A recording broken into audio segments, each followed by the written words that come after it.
Good morning, everyone. I'm really sorry for the delay. There was a glitch. Thank you for joining in. Welcome to the first edition of Activate for 2024. I can see that one of our speakers is here, Tosin Ogunmola. Thank you so much for joining. Chikudi, you're welcome. Thank you for joining in. Rebecca, May, thank you for joining in. I guess we can wait for a few minutes for others to join before we proceed. So while we wait, I'll just do some discussion so that we can get engaged.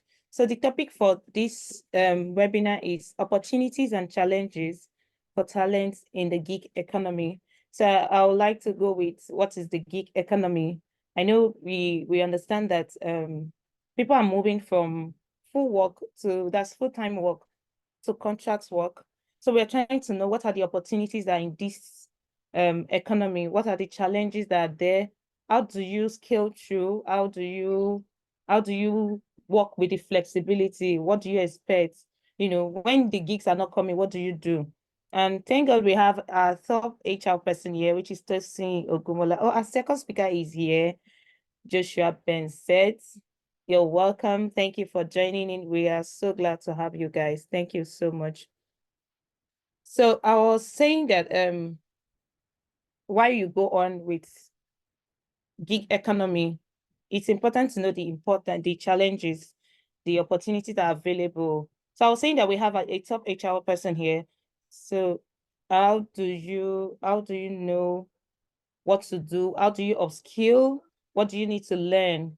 So let me go with the definition of gig economy. The gig economy is transforming the world of work. So like I said earlier, people are moving from full-time job to part-time job, contract jobs, jobs they can do just for a short period of time before they can migrate to another thing. So it's creating new opportunities and challenges for both those who hire and those who are hired. So both the employee and the employer, there's an opportunity for you in the gig economy.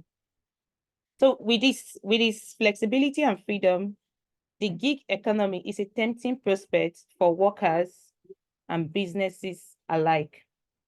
So today we'll be exploring the pros and cons of the gig economy, whether you're a gig worker looking for new opportunities or a business seeking to hire the best talents. I know businesses now, they like to do contracts work, just to get this work done and we pay you. So this is the best, you're in the best place to learn how to do it better. So before I proceed to introduce our speakers, let me quickly define the term again for those that are just joining in. The gig economy refers to a labor market characterized by the prevalence of short-term contracts, like I mentioned earlier, or freelance work as opposed to permanent job. This is providing workers with greater flexibility and businesses with a pool of talents to tap into as needed basis. So gig workers are hired to complete specific tasks or projects, often on a flexible or part-time basis.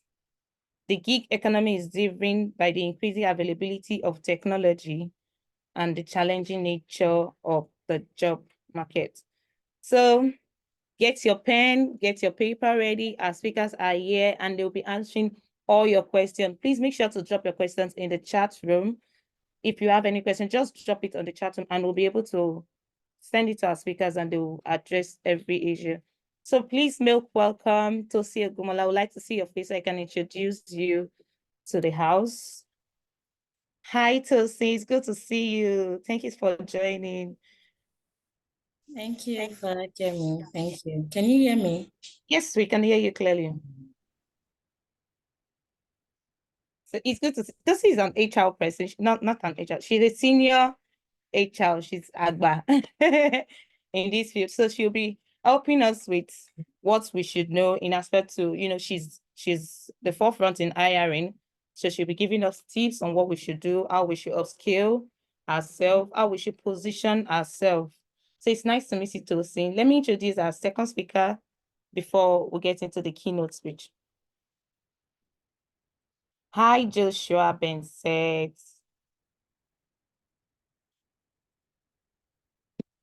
Tech bro.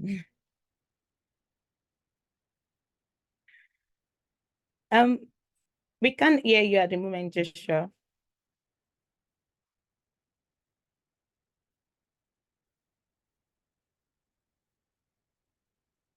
We can still hear you if you're talking.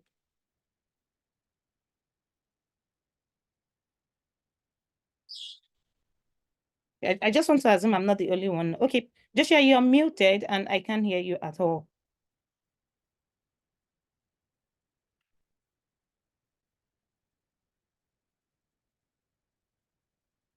Okay.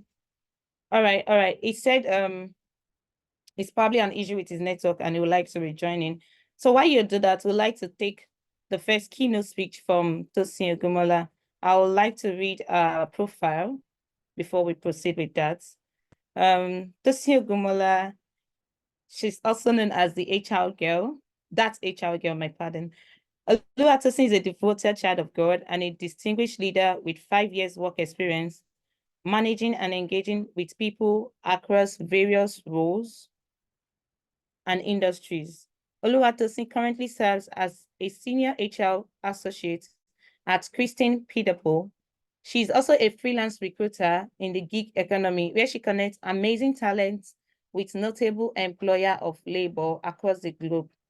Furthermore, she currently co-runs a virtual tutoring group for young HR enthusiasts and professionals alongside offer career guide to fresh graduates of different disciplines. Certified in HR by the Chartered Institute of Personnel Management and European Business Institute, Luxembourg. Ladies and gentlemen, please make welcome Tosin Ogunmola. Please, let's give her an audio clap so that she'll know that we are really excited to have her.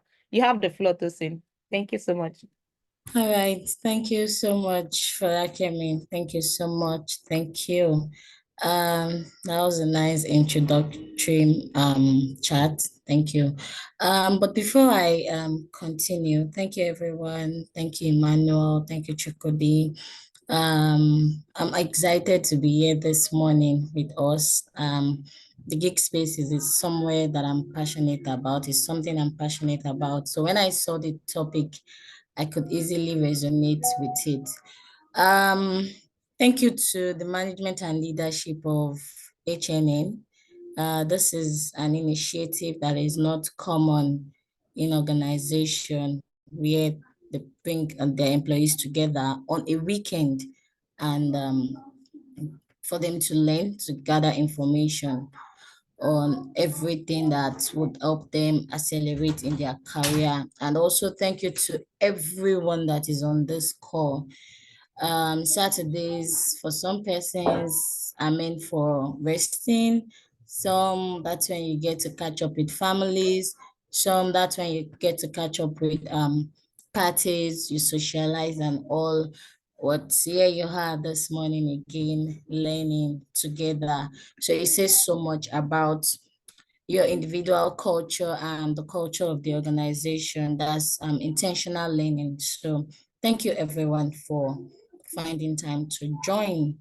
I've been given the topic. Let me share my screen before I go ahead. 1 second. Looking for the share icon. Okay, share screen. Oh, Falakemi, host disabled participant screen sharing. Could you I'm allow me sorry share about that. screen? A few Thank minutes. you.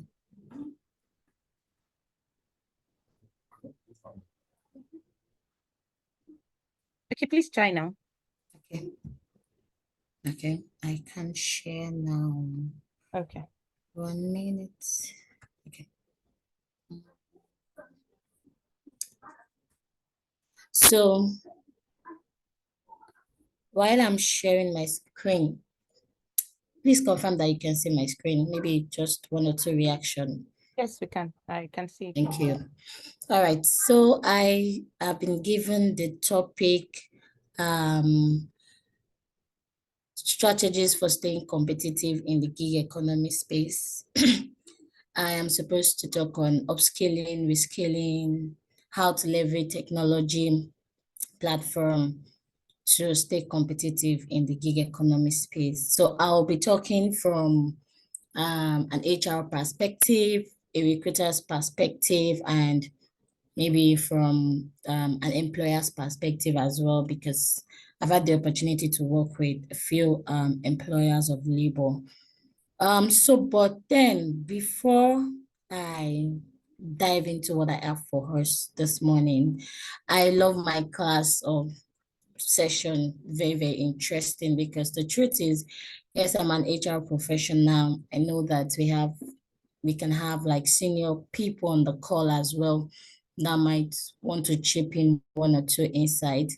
So it's a two-way learning. It's a two-way conversation.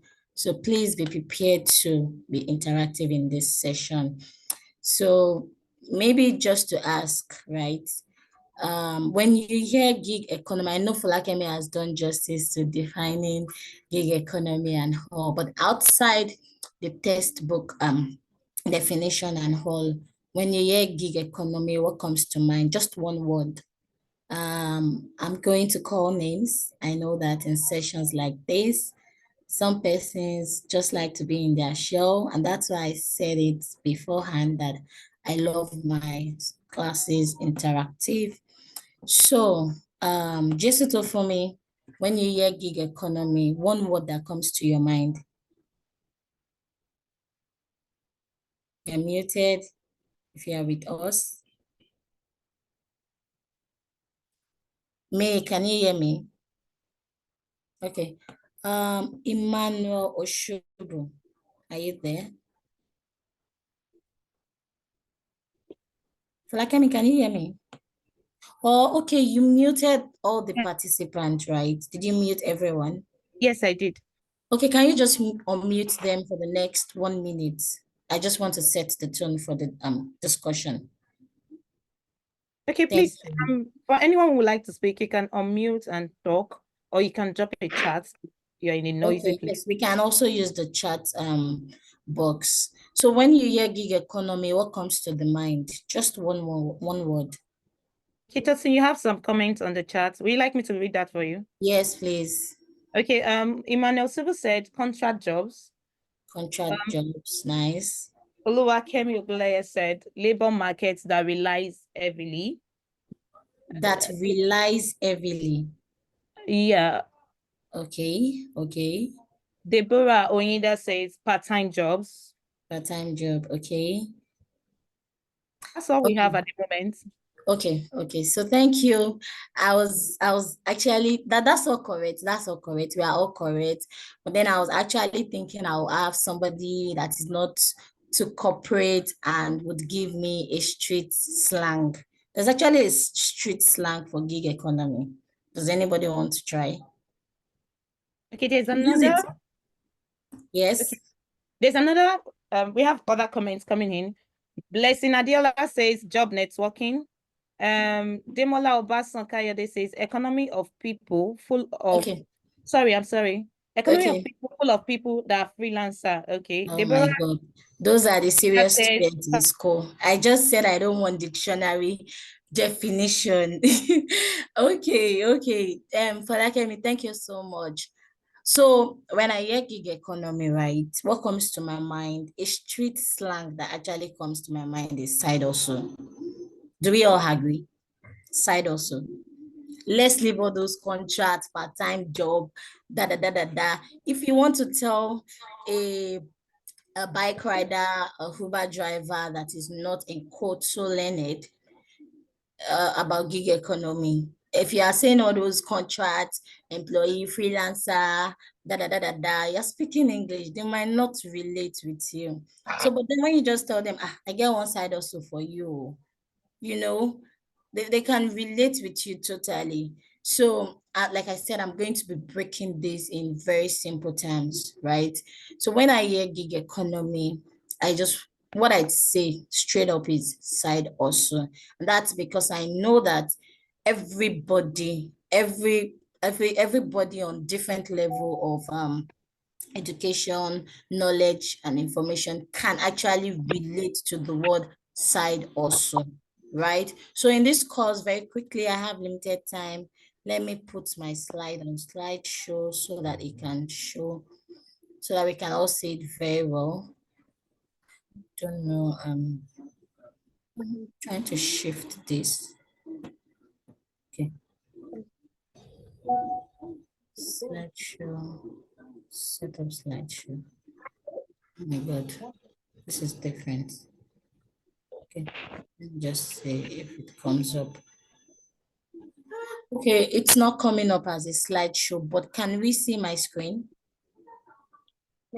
Yes, we can clearly. Okay, all right. So we will be looking at, we will not dwell so much on the meaning of gig economy because that's why I use a very simple word to describe what it is. And Folakemi also talked about it briefly in our introductory talk with us. So we'll look at the rise of gig economy, when did this become rampant, what led to what and all. Then also look at, of course, I said it earlier that I'll be focusing on strategies for staying competitive in the gig economy space. So we'll look at that. We'll look at the importance of upskilling and reskilling. I'm sure this is not the first time we are all hearing upskilling and reskilling, right? But in every conversation, there's something to always speak, or it could even serve as a reminder for some of us that know all these things, but we are not consistent at it, right? And then lastly, we'll look at leveraging technology in the gig economy space. I tell people that technology is everything now. There's educated, the semi-literate, even everybody is trying to just innovate, and that's as a result of technology coming into play in today's workforce. So we already said that the gig economy is a contract job, is a freelance job, is a side also, something that give you extra, a job that gives you extra. It's very flexible. You can do it at your own time, on your own terms, in your own way, as long as you are delivering, as long as you are satisfying your employer or your clients or your customers, whichever one that applies to what you are doing, right? And I'll tell us that the gig economy has really, really changed how we work now, how we work now. The future of work is gig now. There are a lot of organizations now that will tell you, I don't need a full-time engagement. In fact, in few years to come, a lot of organizations would be cutting down on their full-time staff, not because they want to cut down, but because we are going to come to that realization that some roles can just be contracts. Let him do his job and just leave. Let him do his job, or let her do her job. Let me pay her for that job, for that hour, and then the person leaves to do something else.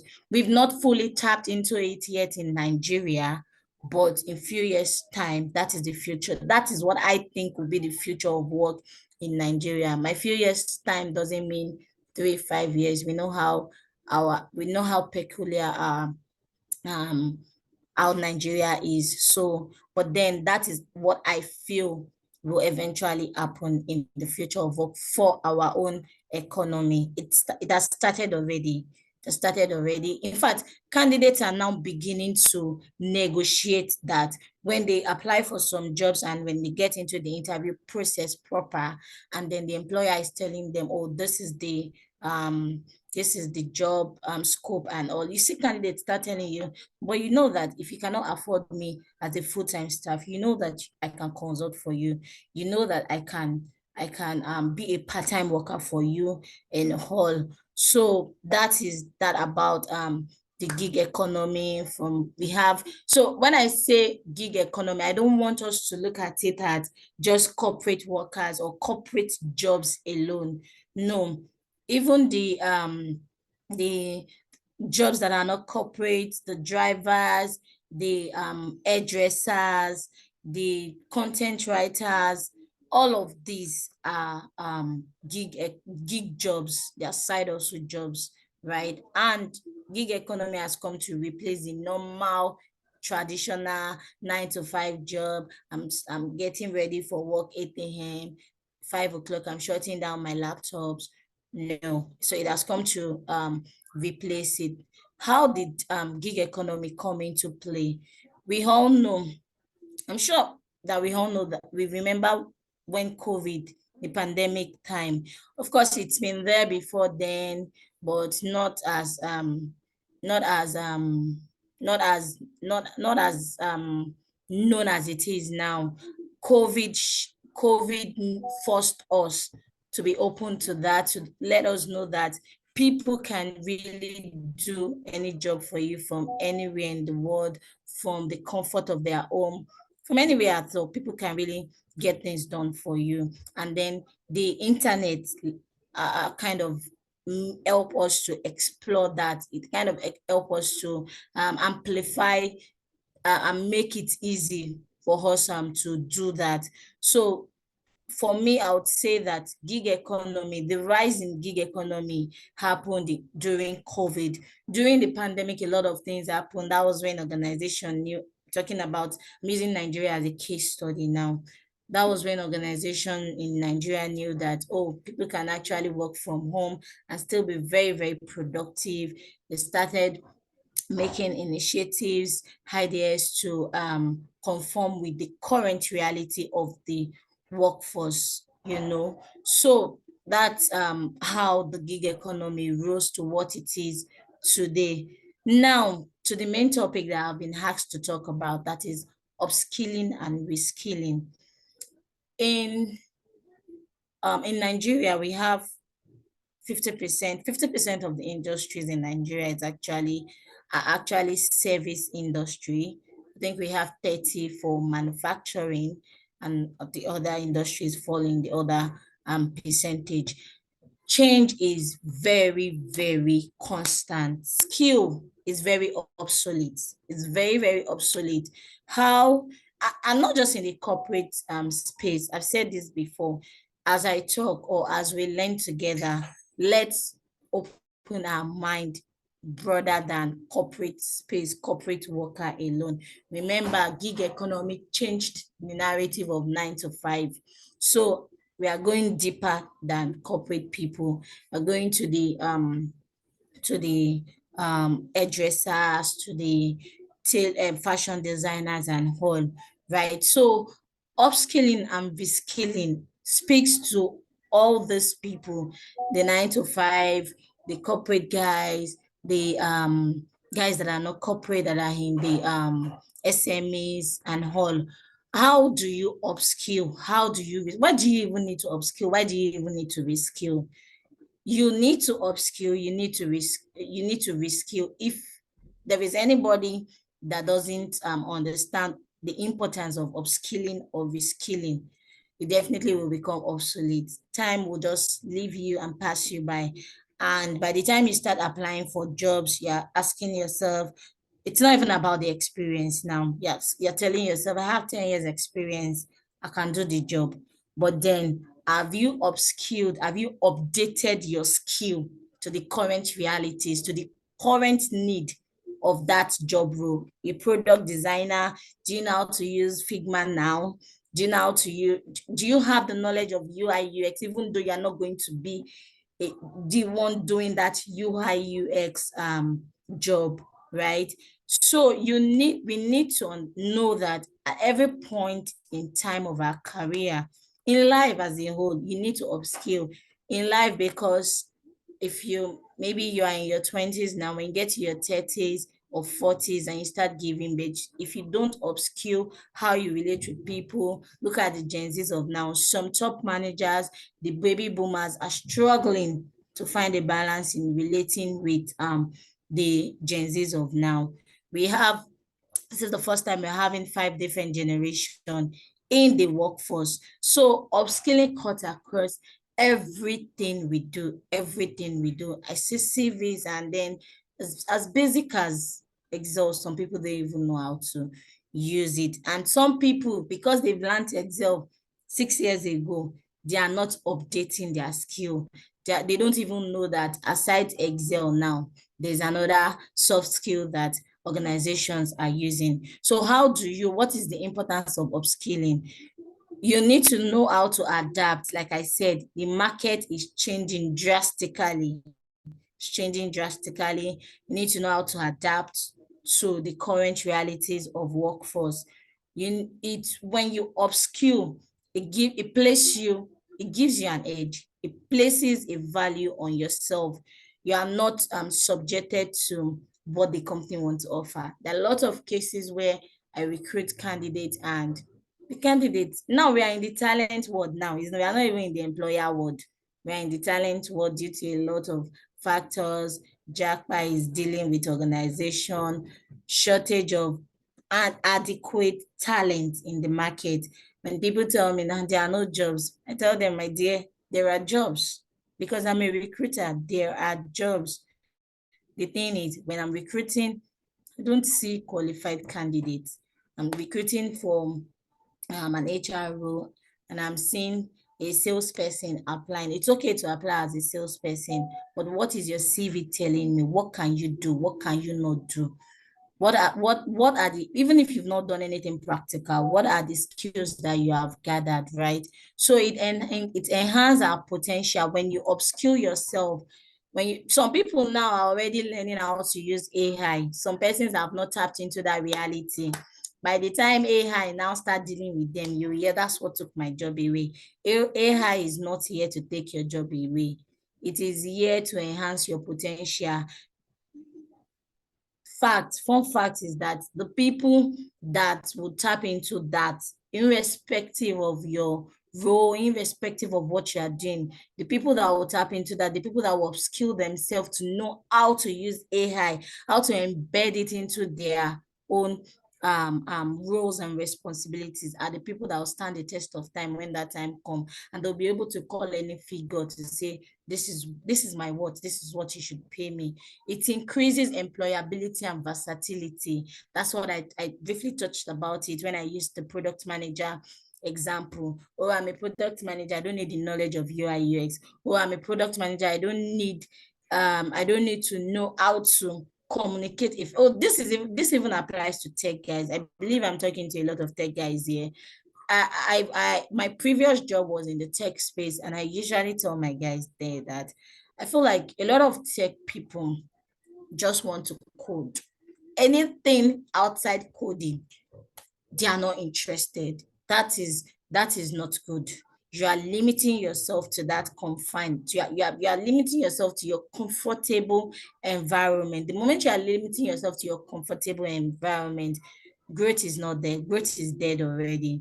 A lot of tech people, they shy away from leadership roles. They shy when they send emails. And finance too. This also affects finance guys. They don't care about how they structure their mails, just the minute details. And I tell them, yes, I know that you're a tech guy, you really don't interface with people that much, but then that doesn't mean that you should not upskill yourself in these areas. I took an effective communication training with my guys, and a lot of them were telling me, Tosin, why are we in this training? And I'm like, really? You talk to people every day. You are a tech guy. Forget that you are working for this organization. You can find yourself talking over a cup of coffee with somebody. Your communication skills will make the person want to listen to you or not. So these are very little details that people don't pay attention to. Whether I know the job or not, whether you are the one that will deliver the job or not, you have to be able to communicate effectively, capture the other person's attention, to let him know that, oh, I think this person has something I should listen to. How do you do that if you don't have good communication ethics, if you don't have good effective communication, if you don't know how to even put your words together and all? So it is beyond what you are doing. It is beyond your role. It makes you versatile when you upskill yourself. I was telling someone which day that, okay, myself and my friend were talking this morning, and she was telling me that she would like to take a project management course. And she's an HR, and I'm like, oh, that makes a lot of sense, because you work in the construction space, and as an HR, you will get into project discussion. So if you upskill yourself in that area, it makes you, when you are talking to the contractors or the engineers, you are not talking as HR that is hiring and firing alone. You're talking as an HR that understand the business itself, that understand every other unit in the firm, such that in years to come, you can easily become the MD of that organization. Take a look at the woman that became the MD of Zenith. She started as a graduate training. If she did not upskill herself, if she just said, "Oh, I'm a graduate training, this is just what I want to do," or as she was promoted to, maybe let's say, the marketing department, she did not upskill in other areas like leadership areas and all, how would she have been ripe for that manager role, the MD role, the MD role? I'm sure she will not be ripe for it. So it's very important. It helps us to increase our employability and versatility. It also fosters lifelong learning. We all know that the day we stop learning is the day we start dying.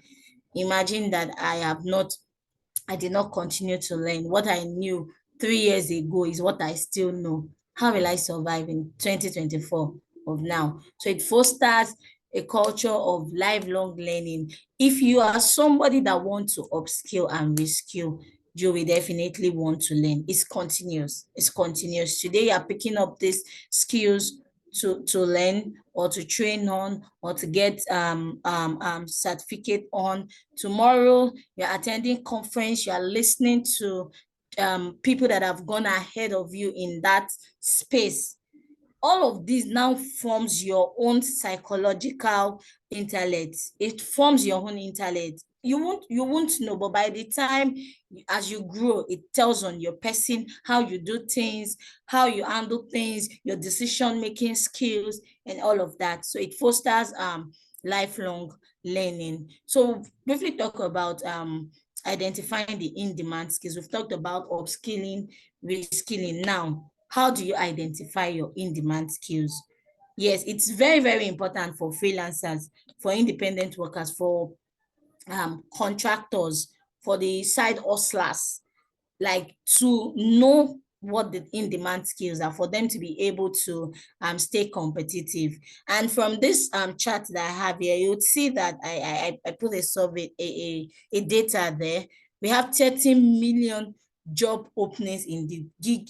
We will have 30 million job openings in the gig economy space by 2027. That is how many years to this time? 3 years. This is 2024. How are you upskilling? How are you preparing yourself to stay competitive in 3 years' time, to tap into these opportunities that are ahead of you? How are we upskilling? How are we preparing ourselves to stay relevant? Stay relevant. I tell you, people that are upskilling and reskilling will not be complaining about Nigeria, will not sit down and be talking about Nigeria for hours when you can use that time to upskill yourself. 65% increase in demand for digital skills. I have a friend, his fiancé is not, she doesn't leave a house at all. And this lady is just 22 years old and she makes millions of naira. How is she doing it? She sits in the house. She registered on some site. She's a content writer. Guess what? She did not study anything computer science, anything mass communication. She studied microbiology. She served in Nestle. After serving in Nestle, she went to a nursing school. She left the nursing school and we got talking. She was like, "Oh, my dear, I need money. I need to jackpot. And if I need to jackpot, I need a lot of money, millions." And she didn't even go to a tech school. She learned all those things online. These are real life stories. And that's why when I see people tell me LinkedIn is a fake life zone, I'm like, no, it is not. It's because you don't have a close relationship with these people that are actually posting this thing. That's why I think, oh, is a fake life zone. It is not. People are really, really making money from the comfort of their house. This lady makes millions every month. She earns more than her fiance. So we were talking and that one was telling me that mama has moved to so place. So I said, and why? Why did she leave her parent house? He said, She's making bastard money now. And I asked, how? Which career path? Say content writing. So increase in demand for digital skills. If somebody like Funke Akindele, that is just an actress, can carry digital marketing on her head, my dears, we don't have any excuse. As corporate people, we don't have any excuse. Technology is here to stay for people that will realize the opportunities in tech and tap into it fast and tap into it quick and move quickly. $2,000 average monthly earning for top earning freelancer. I've not even gone to this part, and I'd use my friend as an example. It's okay. I know that some persons are still struggling to find their way around it. It's not a day thing. Just start and be consistent at it. And then you start seeing that truly the stories that are shared out there on LinkedIn might not actually all be fake, might not actually all be made up, right? So to identify our most in-demand skills, we need to stay informed about industry trend. Some people, they are not in any network. They are not. HR professional, you are working your HR journey alone. How? Front-end developer, you're not in any developer network. How do you intend to grow? How do you intend to know the in-demand skills for your role, for your career? How? So you need to stay informed about the industry trend. How do you stay informed? Be in network groups, be be within your industry, your career path, the career path that you've created for yourself. Be there. You're on LinkedIn, right? You don't know how to use LinkedIn. Look for people that are in your space. You're a front-end developer. Look for front-end developers that have gone ahead of you. Connect with them. Don't send a connection request without a note. I tell people this. I don't send connection request on LinkedIn without a note, because I am deliberate about the person I'm sending connection requests to. And I have more than 5,000. So it's not about, oh, how many people do you want to do that for? No. If you are deliberate about upskilling, about building your skills, about growth, you will be deliberate about these things. I know that my morning is always busy, so I take my midnight. I say today I'm doing 10. I'm looking for top HRs there. I'm looking for global HRs, because that is my ambition. That is what I want to achieve in the next 5 years. I'm looking for global HRs. I go through their page. Some of them have blog posts. I go to their blog post. By the time I'm sending them a note attached to the connection, they know that this girl has done her due diligence. She really, really wants me to be connected to her, because I'll tell you what attracted me to your profile. So you need to be in that network. Some of us are DSF, we are silent members. How do you want to grow? You know, emerging technologies, the changing need of clients and employers. I said it, things are changing rapidly in the workforce. The way employers are changing, employees' expectations too are changing. But the fact is, we need to find a middle ground between all of this, right? So it might involve conducting market research. So for some jobs, just look at the skills that are required. You know, you are eyeing a leadership role. Even if you are not applying for that job, look at the skills that are required. It tells you what you lack and what you have and what you should start upskilling on. You know, it tells us what you should start upskilling on. So you can make your research. You can, if you want to be a global software developer, I don't expect that you should just have only Nigerian software developer in your network. Trust me, these white people out there, they're the easiest to even connect to. Just let them know that you know what you are doing, what you need. Attach a note. If you're not taking anything away from this session, take away that if you are connecting with somebody, be deliberate about who you are connecting with and attach a note. I think I'll just need to move fast because of our time. How do we leverage online learning platforms? So I'm already talking about strategies for tapping in, for being competitive in the gig economy. If you've not realized, I'm already talking about that. I'm already giving us the strategies now. Be in a closely knitted network group. So when I say network, I'm not just saying anyhow group. A group that aligns with what you are doing or the goal that you have set for yourself. You are not yet you are not yet an MD, you want to be an MD, like you that's what you see yourself in the next few years, find your way in such groups, you know. Go for conferences. Some of us don't go. We'll say, what are they doing there? What did they want to say? It's not about what they want to say. When you listen to all these things over and over again, right, it stays in your subconscious. It somehow forms the kind of person you are, preparing you for that opportunity ahead, you know. So leveraging online learning platform, online courses, this word that we have now is one that you can't even use money as an excuse. You can't. I have a link to Udemy where you will get any course for free. Maybe I'll send it to Falakemi later today. She can share. If you want to learn anything, just learn it on that link, you know. Online courses. YouTube is there. If I think I was in a seminar one day and somebody talked about YouTube and she was like, she put how to boil water on YouTube. And she was surprised at the number of views that that video has. So if there is how to boil water on YouTube, what is not on YouTube? I remember when I was taking my CIPM professional exam, we had this course operational research, and I was shocked when some of my people told me that go on YouTube, you will see teachers that are explaining these courses. And lo and behold, I saw it there. You can find anything. I always tell my younger sister, you'll be wasting time on WhatsApp and be chatting and be doing, how are you, how was your day, what have you eaten, and all, when you can use that time to better your life, you know. That's not to say that we will not chat, but my people already know me. To the point, let's not be doing, how are you today, tomorrow, how are you, how was your night, have you eaten in the morning, in the afternoon, in the night, you know. You can just pick your phone, 1 minute, check up on me, that's fine. Let's use our time productively. The 24 hours is no longer enough for me. I don't know about other people. It's not enough for me anymore. Live webinars, and that's why I had to appreciate the management of HNN, the leadership of HNN, and every employee of HNN. It takes a lot of intentional learning culture to want to attend a webinar on a Saturday morning. Kudos to everyone once again. So let's attend live webinars, and you will not get information for these live webinars if you are not in those groups that I mentioned earlier. You want live webinars on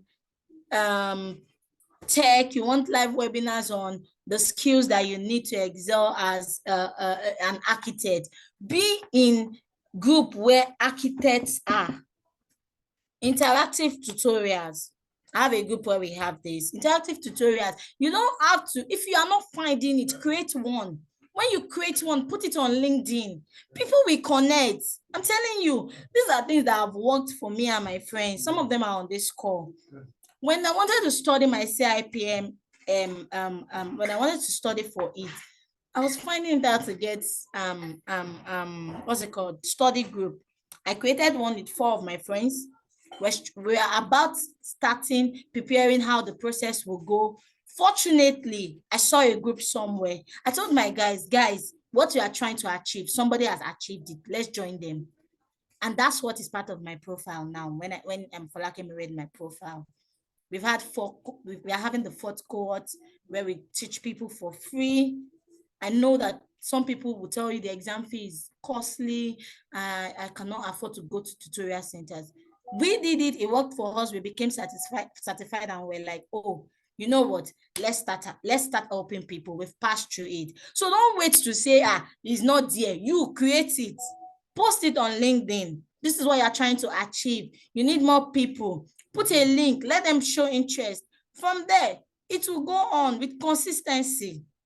You know, and you will be able to do tutorials. Before you know it, now we have over 500 on our group. Aside from the CIPM study group, we have an HR group. We have over 500 people, both well-experienced people, mid-level experienced people, entry-level guys, enthusiasts.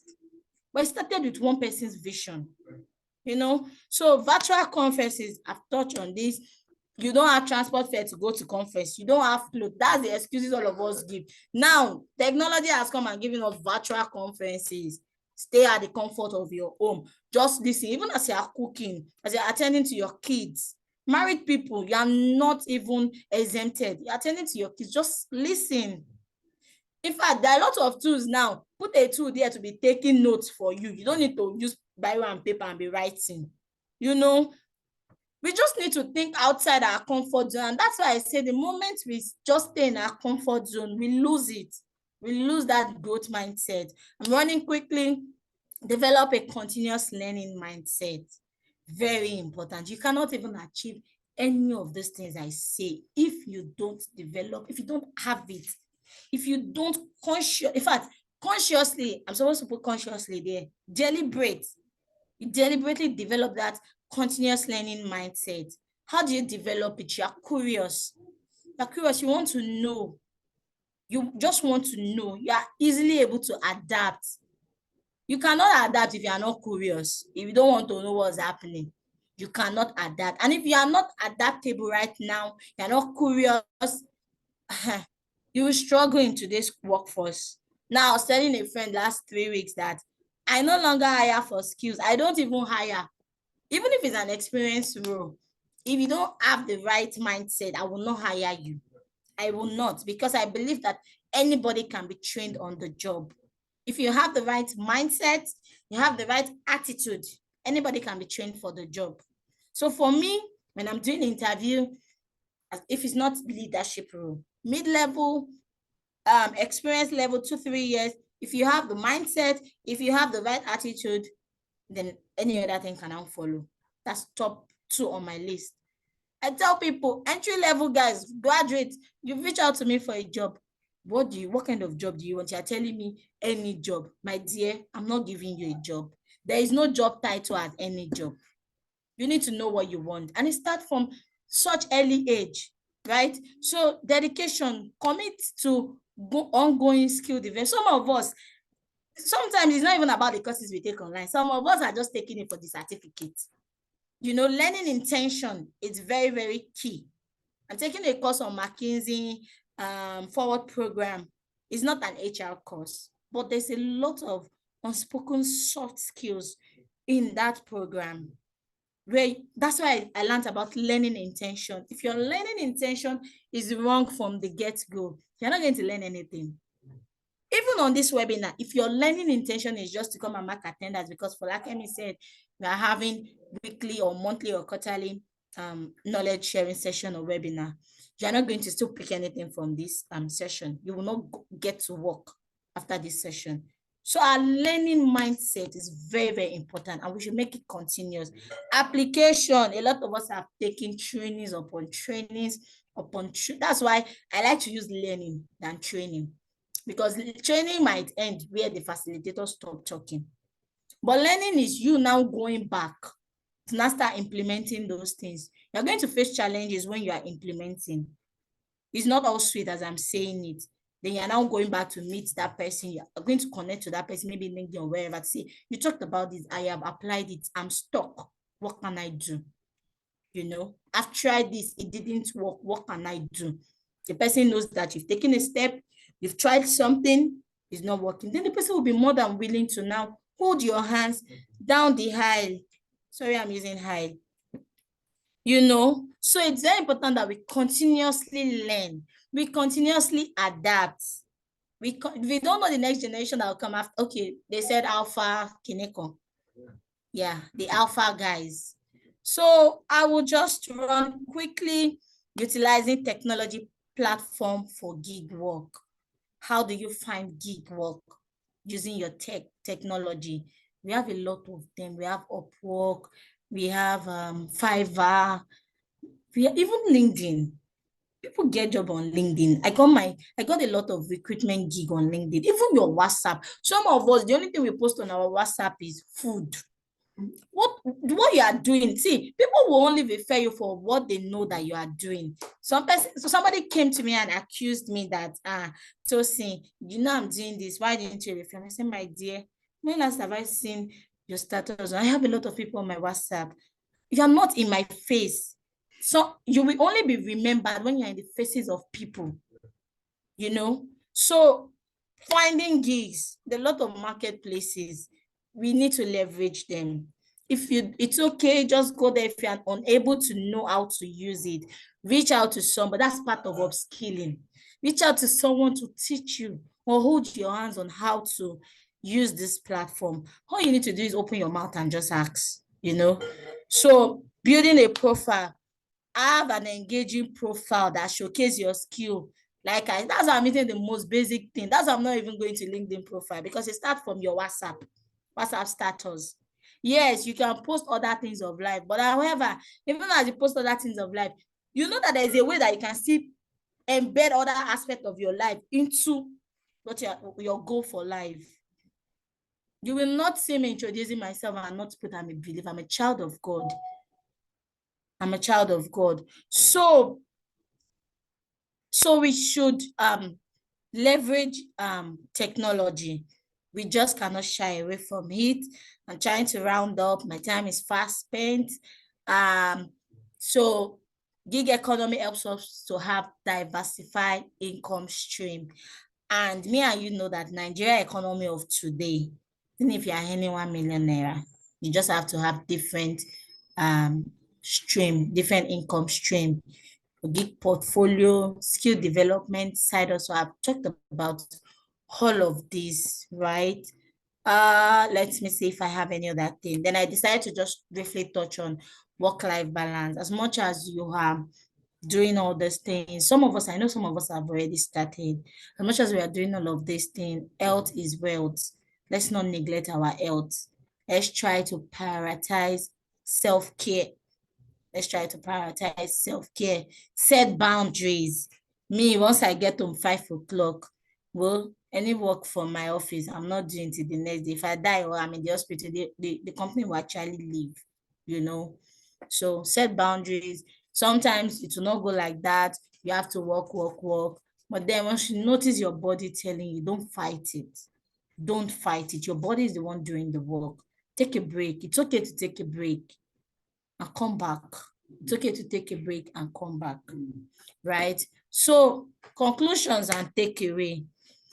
Foster a lifelong learning mindset. If you have a lifelong learning mindset, trust me, upskilling, reskilling, no matter the pandemic that is coming, no matter the AI, Shabina is AI that they are talking. If they like, let them come and talk about AZ later. It will not meet you impromptu because you are up to the task, leverage online platform. I've said that. Falaken, please remind me to share the link with you for the Udemy. At least that is a good place to start for some of us that maybe finance is an issue. Of course, I talked about in-demand skills, technology-driven gig platform. There's a platform now that even connects drivers to drivers, connects passengers to drivers. You have a car, you're going to the island, only you are in that car when you can make money by people sharing ride with you on a monthly basis. You can create the app even if there's no app there. Get a tech guy, give him small money. Think outside the box, So cultivate a growth mindset and embrace flexibility. By embracing these strategies, you will be able to navigate the gig economy. Come what way. You don't know how to write content. I just gave you another idea. You have a car. You have a car. Create a link there, put it on your status. Do you have anybody that is going to the island? Share ride for the next 30 days. That's how Shortlast started. Look at where they are now. Put it on your LinkedIn. The thing is, all of us, we are looking for big things. Think of the small things. I just got, okay, the job on the company on my profile is a new job. When I wanted to start coming to the island, I wanted to put it on my status. A friend told me, put it on your status that there's a name she called it, share ride or something, and I put it there. So imagine that there's somebody doing that already. That's how they would have connected me. When I was looking for house, that's how I wrote it. Please, if you have anybody that is jackpine and wants to sell things and wants to, you can even be a mediator. There's a name they call it in Forex, P2P or something, You might not be the one that has that thing, but you are connecting people, one person that has it and one person that needs it together. Let's just think out of the box. It doesn't disturb your own 9 to 5, even as you go to HNN to work. You are doing another thing that is giving you money. So I would just say that we take all of this. Some of us know it is a reminder. Some of us know some. We've had a new one. Let's take all of it. My DM is open. My WhatsApp is there. My LinkedIn is there. If you need any question on how to navigate any of the platform, particularly LinkedIn, there's a lot of untapped opportunities there. Just reach out to me and I'll make myself available. Thank you so much. If you have any question, let me know. And Falakemi, over to you. Thank you. Thank you. Thank you. Please, can we give her an audio clap? Yes, because we can see you clapping, but that was so full. My notes is very full. I've just been jotting, writing, like, wow, that was really loaded. Thank you so much. Thank you. Our time is very fast spent. So we'd like to take the second speaker. I'm really sorry. We'll be extending a bit. Just give us a minute. Our second speaker is Joshua Bensett. He's an experienced software engineer with over 5 years of experience in system analysis, algorithm development, and software engineering. He has excellent reputation for resolving problems, improving customer satisfaction, and driving overall operational improvement. He has consistently saved costs while increasing profits. With an audio clap, please make welcome Joshua Bensett. Joshua Bensett, you're ready for you? Okay.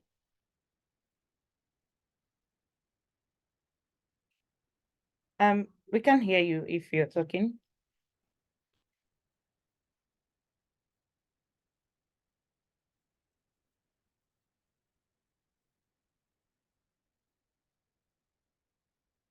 Hi, Joshua. We can't still hear you. Can you hear me? Okay, I can hear you from my hand.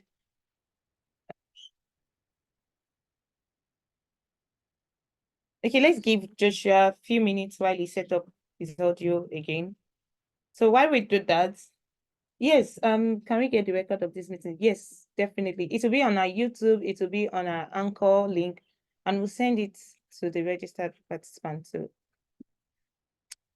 So yes, Joshua, when you are ready, you can just come in so I can stop talking. Okay, so Tosin has mentioned very, in fact, not very wonderful, important points, like lots of them. I'm trying to read through, but the notes are just everywhere. My writings are just everywhere. So please, if you have any question, drop it on the chat room and she'll be glad to answer. We'll try to send a LinkedIn profile, both Joshua as well, so you can connect with them, connect with people. Don't run in your career alone. You are not, even Liverpool, they said it, never walk alone. So why should you walk alone in your own field of expertise? Work with people, join a group, join a community, upskill yourself, keep growing. You don't have to stop. It has to be continuous. So while we wait for Joshua Bensett to reconnect back, I just like to say a few things that I got from Tosin. I got plenty of things, so just few things to keep us engaged while we wait. So she said the rise in gig economy happened during COVID. Yes, we know that it became a major thing people were going for when COVID happened. So you need to be in the future. The future is here now, so you need to be there. And then she said, if you don't upskill, you become obsolete, which is very true because you don't know what will happen. That's the past, you don't know what is happening in the future. So you need to keep upskilling, you need to keep knowing what is happening in your industry, you need to know what is happening in your field, you need to know what is happening in that space you have. So you need to keep upskilling. You can't stop learning. Like she said, it's a lifelong thing that you have to keep doing. So you need to keep doing that. And she said, upskilling cuts across everything you do, and it also gives you an edge. So it's not just because I'm an IT person, it cuts across every single thing you do, everything. everything you do. So you can't just say, oh, it's for tech people, it's for what do they call it? It's for people in tech, it's for people in sales, it's for people in marketing. No, it cuts across everything. So if you're an hairdresser, you need to know what styles are they doing next, what are the things that people are revolving into. So you need to revolve as well so that you can upskill and be better in what you do. So she said, okay, I've already mentioned that you need to revolve. And then she said you need to pay attention to little things that we think don't count. So all those things that you think are not important, they are important. So you should pay attention to them. Example was the communication skills. You need to know how to keep communication. You need to know how to talk to other people. You need to have soft skills, personal skills, skills that can keep you going in this space. Then she said she identify in-demand skills. And then she said it's upskilling is beyond your role and what you do. So it's actually beyond you. I think we should take some few questions if you have any for Tosin at the moment while we wait for Ben said. So if you have questions, we can take that so that we can save some time. Although I have some questions here. So we can just answer that while we wait for Ben said to join in. Okay. So Tosin, are you with me? Yes, I am for Akemi. Okay, great. So while we wait for Ben, just to save time, we're supposed to have Q&A after the panels, the keynote section Yes, for yes. this speaker. Yeah. So while we wait for him, we can just use that time. Okay, that's fine. Okay. So I have few questions already here with me. One is, what qualities and abilities, I think you've mentioned that, but just to reiterate again, what qualities and abilities do you think successful freelancers have in common? Did you get the question? Yes, I did. What qualities and abilities does successful freelancers have Freelancers in have in common? common. Yes, the people that are, oh, you're here now. Is she? Okay. Is it? No. Yes, he is. Joshua here. Yeah, I am. Can you guys hear Oh, me? yes, we can perfectly. Tosin will continue just after each section. Okay, that's fine. That works for me. Okay, thank you. Please go ahead. You have the floor. Right. Sorry, I'm not sure what's going on with my mic there. But you guys can hear me, right? Yes, we can clearly. Okay, great, great, amazing stuff. Good, still morning. Good morning, everyone. I wanted to say really great session with Tosin. I wanted to say you guys would have allowed me to go first because she has already said everything. There's nothing to say again. You There's, can. No, no, no, not at all. um, so yeah, I mean it's been really nice. I've learned a lot. So to do a little bit of a starter course.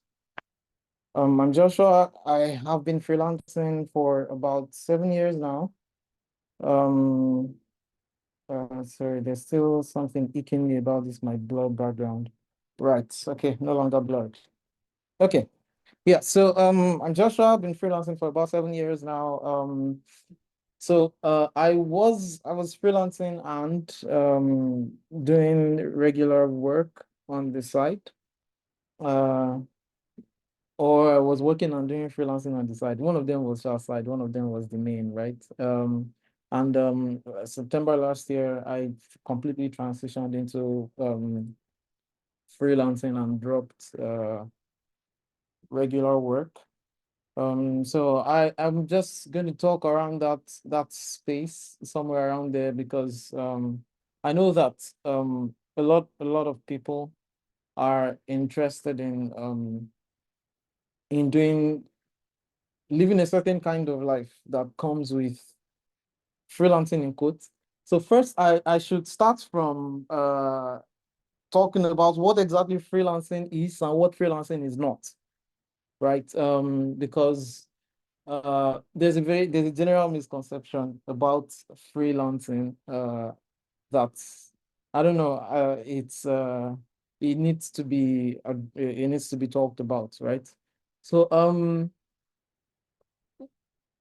freelancing, first of all, freelancing is not a remote job, right? So a remote job is completely different from freelancing, right? Um, and freelancing may or may not be remote. Freelancing can be contact as well. I can work at an office 9 to 5 as a freelancer, right? And I can work independently at any time I choose from any location in the world I choose as a regular job. Do you understand? So there is that significant difference. So there is this regular notion that freelancers are the people that live free, they travel the world, they do this, they do that. Yeah, that's people who have regular jobs also do that, right? It just depends on the kind of job. If someone has a remote job working with whatever company and they have a good enough salary to support their kind of life, they can travel wherever they want and work from there. There's the whole concept. It's called what's it called now? Being a nomad, right? Um, so there are regular people that have regular jobs that are nomads as well, and they can live their life. They can do any kind of job that, I mean, they can do their work whenever they want to do it. You understand? They can do all of those. They can make all those choices, but they still work at a normal office. So the reason I'm going this route is because um, if a person is going to choose freelancing, then you've got to know what you're choosing, right? Because freelancing is how would I put it? It has a lot of baggage that comes with it. It sounds like I'm trying to discourage you, but I'm not. Right? I'm just letting you understand what it is. So now, take for example, there are advantages of freelancing. One of the major advantages of freelancing is the fact that it can scale as opposed to a normal job. If you're going to increase your income with a normal job, you need to do appraisal and get promoted and do all these types of things. You understand? That's like you're working for the man, right? So the man has to increase your salary. If you're going to get a raise, like if you're going to increase if you're going to scale your earnings. But if you're a freelancer, you choose the jobs that you do, um you can scale at any time. I mean, you can subcontract your work to other people and have people work with you, which is something I have also done. I created this role in my head called software developer associate. So over the years, sometimes when I wanted to expand a little bit, I would get a software developer. So I'm a software engineer, right? So I would get a software developer associate. The person would work with me, maybe one, sometimes two, depending on the kind of things I'm doing. And then the person would take some work off my hands, and for a while, I could double, triple my income whenever I wanted to do it, as long as I just take the extra jobs and stuff like that. So that's a huge advantage of freelancing. If you feel like the money you're earning in a month is not enough, well, you can hire people and they can work with you and you can increase the money you want to earn. It's not as easy as that, but it's like you can do it. It can be done. As opposed to having a regular job where you have to you know do 3 years or 3 months or whatever, all the regular rules of the company. Also, uh, what's it called? You have independence and autonomy, right? uh you can reject. I mean, there are things that come your way and you just say, I'm not gonna do that. I don't want to do this, right? And you have that like, if you're a kind of person, I know this is important for Gen Z people, right? Like all the inner peace and stuff like that. So if you have that kind of a thing, you want to have such a thing going on, freelancing might be a good idea. But there are downsides to freelancing which you want to consider before you say, okay, you're going to be a freelancer, you're going to do freelancing, maybe you want to do it full time. There are downsides to it. The first downside is that you could have dry spells, right? You could have times when you didn't really get a lot of money, meaning what's it called? Your income is inconsistent, right? As opposed to a regular job where you know your salary, except I mean, you get some sort of gigs or something, you get stuff to work on, you wouldn't really know how much you make in a month, or going forward, right? That's one downside to freelancing, which does not exist in remote jobs. Also, there are no benefits for freelancers. When you freelance with an organization, they don't give you benefits. Like when I say benefits, I mean healthcare, different things like that. You're responsible for your own healthcare. You're responsible for your own every other thing that you want to do. If you're a full-time freelancer, all those things are your responsibilities. If you have dependents, they're your responsibilities as well, right? Um, you you need to sorry, 1 second. Right, okay. So you need to consider those. If you have dependents, you want to think about it well enough. Are you going to cover everyone's hospital bill if something happens? All the other things, your retirement savings. Nobody is going to plan retirement savings for you. You will plan it yourself if you're freelancing. It's a very different terrain. You understand? You pay your taxes yourself. You do your taxes and pay, right? Depending on the kind of contract it is, there are some contracts where in Nigeria, the law is, I think, the company that is giving you the contract pays 5% of that. I think you also pay your own tax. So although I don't know, it's been a long time I took a Nigerian gig, so I'm not fresh on the details. But I know that you do your taxes yourself. I do my taxes myself, right? So those are things that a company would already do for you. Yeah, thank you. Whoever is writing the notes, I think that's Kemi. Pension as well, if you want to do such things, right? You have to do such things yourself. So there is all of those things to consider. So I'm saying this to say that not everybody has to be a freelancer. You can get a remote job and work within that remote job and it will be good. But you can also get freelancing. I was looking at the slide when Tosin was talking, and she mentioned somewhere around 2K earnings for top earners. Well, it's a little bit this thing. I have a friend who averages somewhere around 12K per month. Yeah. I know for a fact firsthand too that you can make a lot more than that. So there is there's what's it called? There's a lot of advantages, but I want to come from the perspective of, if you're going to choose freelancing, ensure that you know what you're choosing, right? Ensure that you know what you're choosing well enough. I over the entire time that I did the whole freelancing with a day job by the side thing, I understood what it meant to have that regular income. At least, okay, my dependents, so and so and so and so. I can plan and say, okay, this money is going to go to you. But it took some time before I could replicate comfortably, like something that I know that at least would cover what my regular income is, and then I can comfortably support myself being just a freelancer. Actually, I'm more of a consultant, so I consult mainly, right? So there is that. It's important to have that on one side of your mind.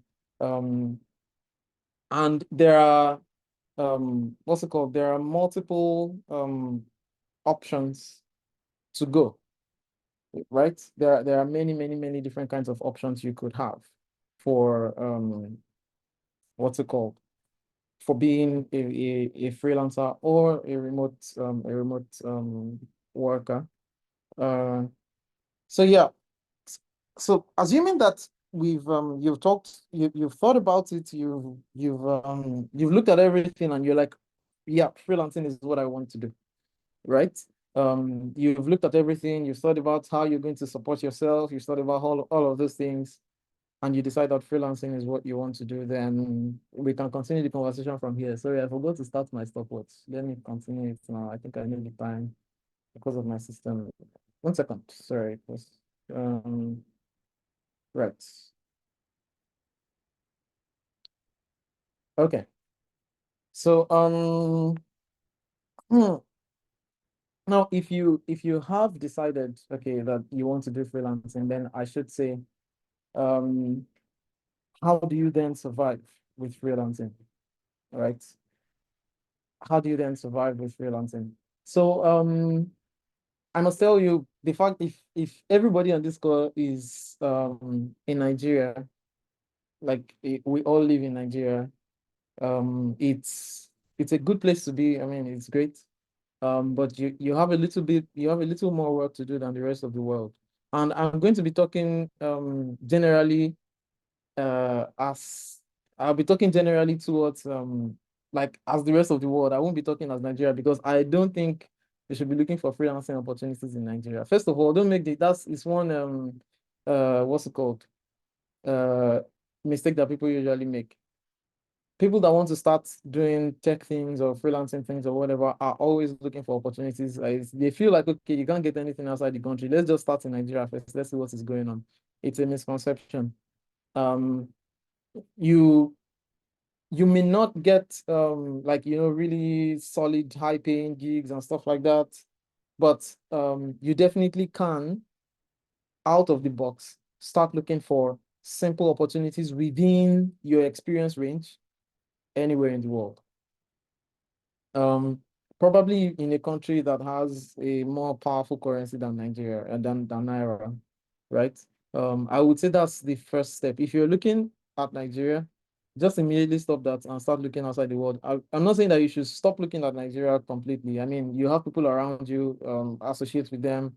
As Tosin said, make a lot of connections, join LinkedIn, make all those things, join group chats, attend events, multiple stuff like that would really help you form alliances with people who are in the same industry. If something comes from there, yeah, then do it for sure and put it on your CV, right? But keep looking for opportunities outside of Nigeria.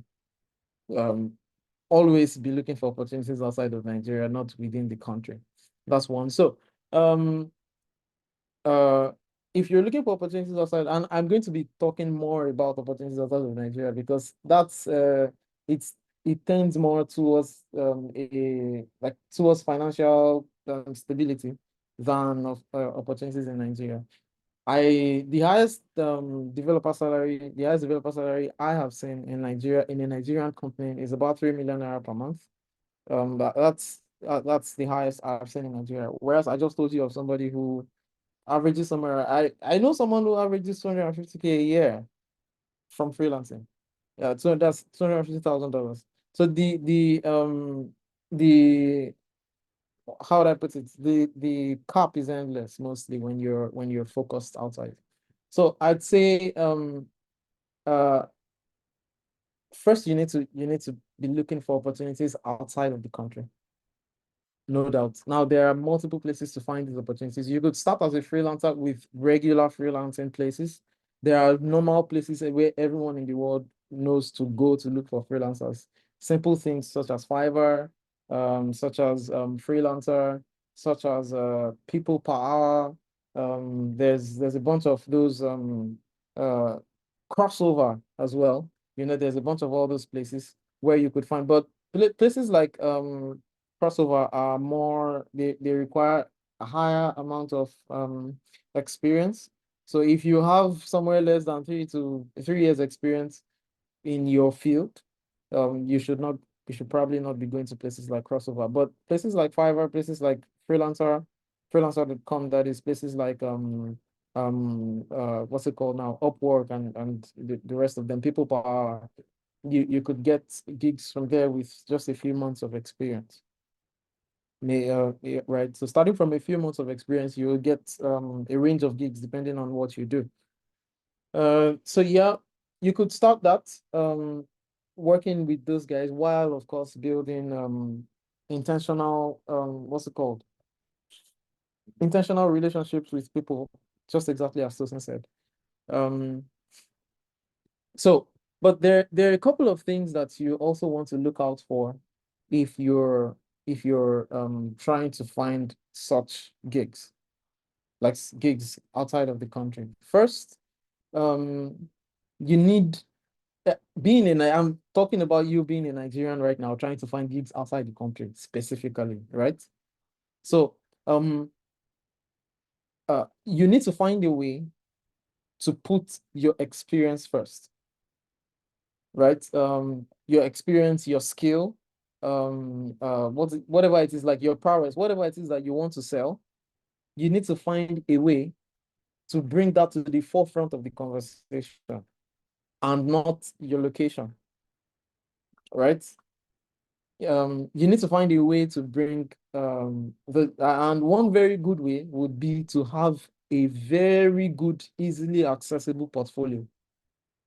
Right, there's a bunch of websites where, I mean, a bunch of applications where you can build a portfolio. Even if you don't know how to use anything at all, just go to Notion. Is it Notion.io now? You can go to Notion, just Google Notion. Notion will come up.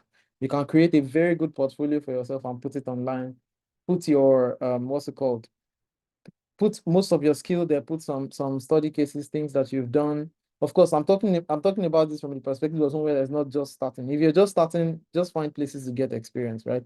Find some jobs to jump on, and then from your what's it called, from your very close circle. If you have somewhere around 6 months of experience, yeah, then you can start doing what I'm talking about. All right. So find a way to get what you're selling at the forefront of the conversation, because if where you are is the beginning of the conversation, Nigeria is very disadvantaged, right? So the first way you're going to survive is to find a way to get in the door, to get in the conversation, which would be your skill, what you're selling, your experience, like the kind of things you've worked on. And this could transcend anything. I mean, you can freelance anything. You don't need to freelance. It's not only tech you can freelance.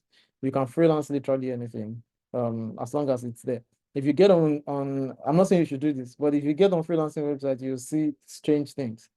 I've seen a gig of someone that freelances casting out demons, right? Like I'm not. He says, "I'll cast a demon out of you for I don't know, $30 or $50 or whatever." And I mean, he got, at least I saw about 2K orders. So my point is, it's not just what's it called? It's not just tech. Yeah, tech is there. Tech can make you a lot of money too, but it's not just tech. You can freelance whatever it is that you do. As long as it's a skill and it can be communicated, you can freelance it. Right. So try to put I'm trying to get back to the point here. Try to put your skill or experience as the beginning of the conversation, and then make sure that your location is at the end. If you have what's it called? If you have names that will not give away that you're from Nigeria, if you have names that will that are easy for anybody to just resonate with, you should use such, right? As much as possible. You should try your best to be more global in your appearance than Nigerian. You understand? That's the idea. The idea is you try to be more global, try to talk, sound more global, talk about global things. You yourself don't give the impression that you're from any particular place. Of course, I'm not saying that you should hide that you're from Nigeria. Eventually, when the conversation comes up, if they say, "Where are you from?" just, I mean, you're straight up honest. You're not going to lie. You're from Nigeria. So, but if that comes in later in the conversation after they've realized how experienced you are, you understand, it's better. You understand? They will still think about it, but it's better at least, right?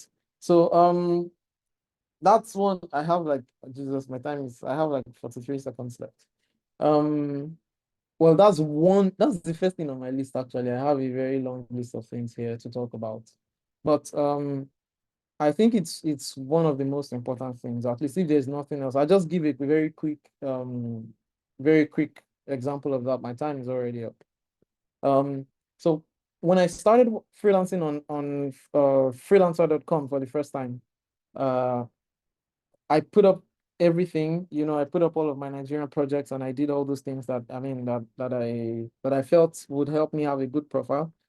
And I put it up for a long time, actually. For somewhere around yeah, my time is up. All right, sorry. So I put it up for somewhere around 3 weeks to 4 weeks. I mean, I got zero reach outs, nothing happened. You understand? But after that, I realized, okay, I need to do something to switch up my game, right? So I spoke with a friend who lives abroad, and she helped me verify her phone number, so I could verify a phone number somewhere else that wasn't Nigeria. And then I also just my name is at my first, actually that was where the whole Joshua Benseth thing came up. Usually my first name is Adeomi, but I switched over to Joshua because it's an easier name, it's a global name. And then I had all of that. I took away the location of my projects and just put them as ordinary projects online. I took away most of my projects that had .ng and just put regular stuff. Yeah, like I did that sometime around 6 p.m. and I got my first gig sometime around 12 midnight, same day, right? So and guess what? The person that hired me was a Nigerian. Right? So it's weird, it's insane, but I'm saying if there's nothing else I can talk about, I have a whole bunch of things. I have a whole page of things, but if I can't talk about anything else because my time is up, you can just start with that. Two important things. One, or three important things. One, if you're choosing freelancing, know what you're choosing, right? Freelancing is more like you're on your own. Nobody's going to plan anything for you. You will take care of your finances yourself. You will take care of all of those things yourself. If you don't want to do such a thing, get a remote job. You still have the freedom of working whenever you want to work, and you can still travel whenever you want. You can go wherever it is you want. I love traveling. I travel a lot. I tell my friends if there was like if Nigeria was safe, I wouldn't have a house. I'll just buy a residential vehicle and be living inside. I'll just be driving everywhere. Like that's the ideal life for me. I hate houses. In fact, I've never repeated the rent before. I move every year because I hate living in one place. Right? So there is that. You can still have all of these things and just be a remote worker with a steady income and everything. I mean, you still be good. But if you're choosing freelancing, then you should know that you're choosing freelancing. Um See my ass with mobile, right? So yeah, that's one. Sorry, I'm trying to remember the second thing. Two, immediately start looking for opportunities outside of the country, right? Look for opportunities outside Nigeria because the cost of living is rising and the income is remaining the same. So like even people that are earning in higher currencies, their buying power is reducing, right?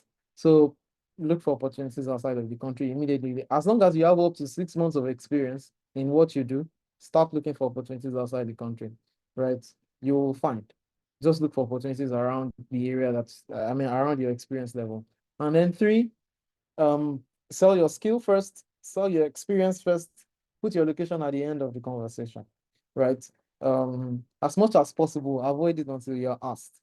I know why. I mean, my time is already up. I don't want to talk for too long. There are plenty reasons why I've experienced a lot trying to, as a Nigerian, trying to work with people in other countries. Even if I try to hire people in other countries, they reject me because I'm Nigerian. Like I'm the one that is trying to pay you, right? So you need to put that towards the end of the conversation and start with your experience and all that. Okay, so those are the three things. Finally, I would say just something that that popped up in my mind as Tosin was talking. She mentioned AI and all of that stuff. You definitely should leverage AI. You should learn to use AI. I usually tell people anytime they talk about AI, I'm like, AI is not going to take your job. No, but somebody that knows how to use AI more than you will, right? Somebody that knows AI more than you will take your job. So I mean, if you've ever used ChatGPT on your phone, it's a much better experience than the web app that you're using. You can have literal conversations, it can educate you, it can help. It's smarter than okay, let me not say you, it's smarter than me for sure, right? So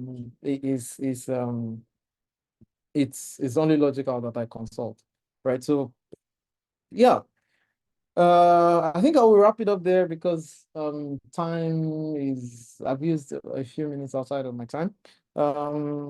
So those three things very important, at least to start with. Maybe sometime later we can talk about what is left. So Kemi, that will be it for me. Thank you Wow. guys. Thank you very much, Ben said. Thank you so much. There's a question I'd like you to answer. Please, is it possible to still get your plenty points after the webinar? My plenty points after the Yes, webinar. the Okay, plenty points you could not state. okay, no one, I'll send it. Okay, thank you so much. That was very insightful. Thank you. Please, can we give him a round of applause? The audio clap, of course. Thank you. Thank you so much. Thank you. You guys have been wonderful. I have a lot of questions for you. I don't know how you guys are going to do it.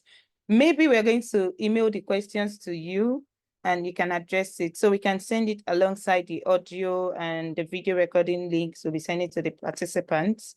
I think that will be better. So if you have any question aside the ones we've gotten, please send it on the chat so that we don't take much of our time. Our time is fast spent. We are so sorry. We're supposed to end this by 11:30. Just give us a few minutes and we'll be out of here. I'm sure you've learned one or two things. I've been writing all day. Like, sorry, please, before we even round up, I would like to ask Denset. So do you mean I should change my name? My name is Olua Folakemi. It sounds Nigerian. It sounds Yoruba-ish. So I should just change my name or what should happen? Paula doesn't sound Nigerian. Oh, really? That's interesting. That's interesting. So for all of you that are thinking you want to start change your name, don't change your name. Just shorten it if you have to, or just do something. I'm really, really glad that you could make it, Joshua. Thank you. Thank you, Tosin. You guys have been, I feel like we should extend this, but because today's Saturday, people have planned their day and, we shouldn't keep them long on the call. Thank you so much. I really had a good time having you guys here. So please, I'll be waiting for Tosin, I don't know if you'd like to share your file and the other things you said you'd like to give us so that we can send it alongside on Monday. So if you've registered, be sure you get the recordings and all the information from the speakers latest on Monday. But before then, we'll ensure to upload it on our YouTube, on our Anchor, so that you can check through and, you need to go through these messages again. You need to go through this conversation again. It's really insightful from the HR perspective to the tech person. You need to listen again, please. So thank you. I'd like to get a final note from our speakers. Tosin, if you'd like to go first, I'd like to get a final note from you to attend this. All right, thank you for that, Kemi. For the slide, I will send it via email. I don't know if I should password it, but I'll find a way around it and just send, right? Everybody will have access to it.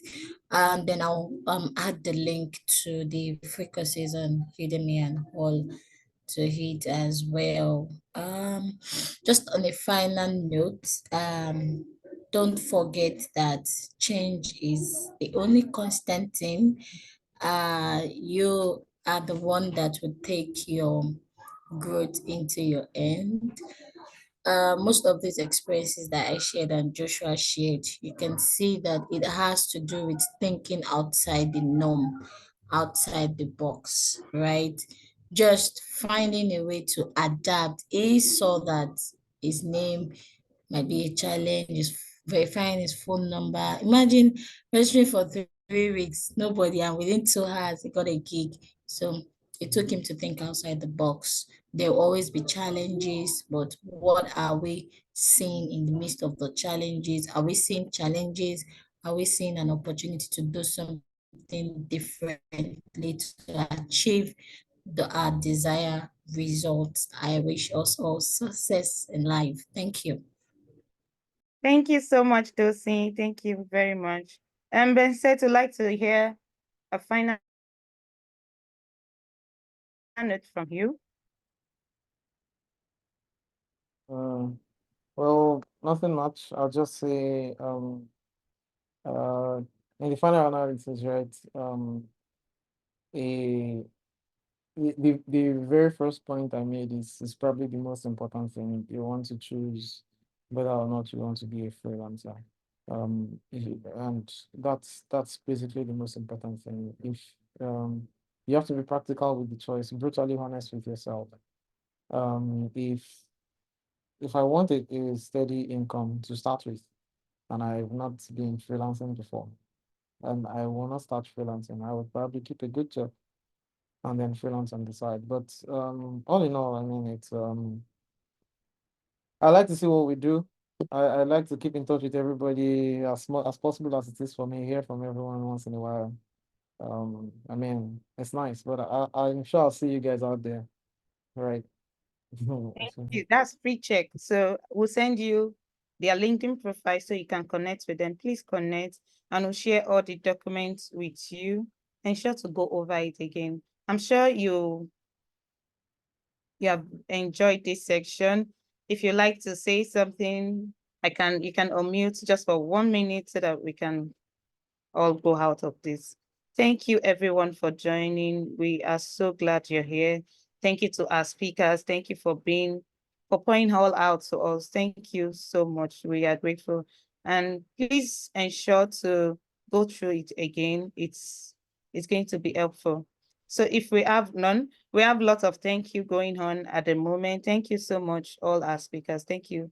We can't say the thank you enough because we've really, really, really been blessed, So thank you. And we'll come to the end of today's webinar. We've come to the end of the webinar for this quarter. Thank you all and have a great day ahead. Bye for now. You can leave the meeting anytime, but we're done.